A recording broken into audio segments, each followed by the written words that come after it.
বেসরকারি একটি ইঞ্জিনিয়ারিং কলেজে কাজ করতে গিয়ে 4 তলা থেকে পড়ে মারা গেলেন এক ঠিকা শ্রমিক। ঘটনাকে ঘিরে ব্যাপক উত্তেজনা ছড়ালো কলেজে। ক্ষতিপূরণের দাবিতে সোচ্চার হয় এলাকাবাসীরা।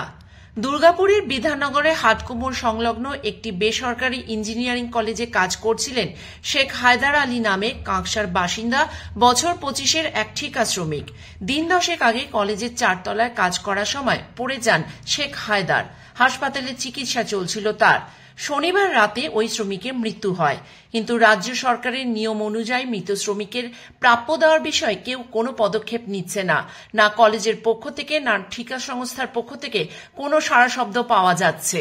তাই মৃত শ্রমিকের ন্যায্য পাওনার দাবিতে রবিবার কলেজের সামনে দুর্গাপুর সংখ্যালঘু সোশ্যাল ওয়ার্কারের পক্ষ থেকে বিক্ষোভে সামিল হন সদস্যরা। দ্রুত ক্ষতিপূরণ না পেলে বৃহত্তর আন্দোলনের হুঁশিয়ারিও দেন তারা। মানছে না, সেই দাবি মানতে হবে। রাজ্য সরকারের ডিমান্ড করেছিলেন বা রাজ্য সরকার লাগু করেছেন 13,50,000 টাকা, সেইটার জন্য আমরা এখানে ডিমান্ড করছি, সেই দাবি মানতে হবে।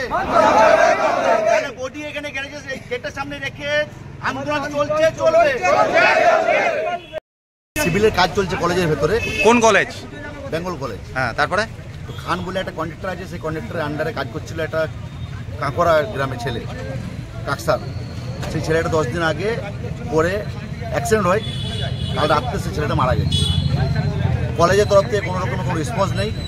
আজকে ওয়েস্ট বেঙ্গল গভর্নমেন্ট এটা লাগু করে রেখেছে, কোনো কলেজ হোক, ইন্ডাস্ট্রিয়াল বেল্টে কেউ যদি পড়ে মারা যায় বা কোনো দুর্ঘটনা হয়, তার জন্য 13,50,000 টাকা লাগু করা আছে।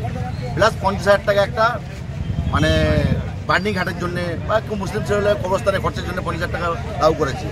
সেইটার জন্য কি আছে, 3 লক্ষ টাকা আছে আপনার ওর এডুকেশন পারপাসে বাচ্চাদের, আর বাকি 10 লাখ টাকা আছে আপনার ওর ফ্যামিলির জন্য। এই ছেলেটার বয়স হলো 25 বছর।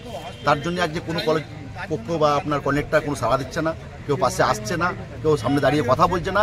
তার জন্য আমাদের আন্দোলন। ডেড বডি পোস্টমর্টম হয়ে গেছে, যদি ওরা না মানে আমরা এখানে দাঁড়িয়ে আন্দোলন করবো যতক্ষণ না মানবে। ব্যুরো রিপোর্ট, আমার কথা নিউজ। রাজ্য সরকারের লাগু মানতে হবে, মানতে হবে।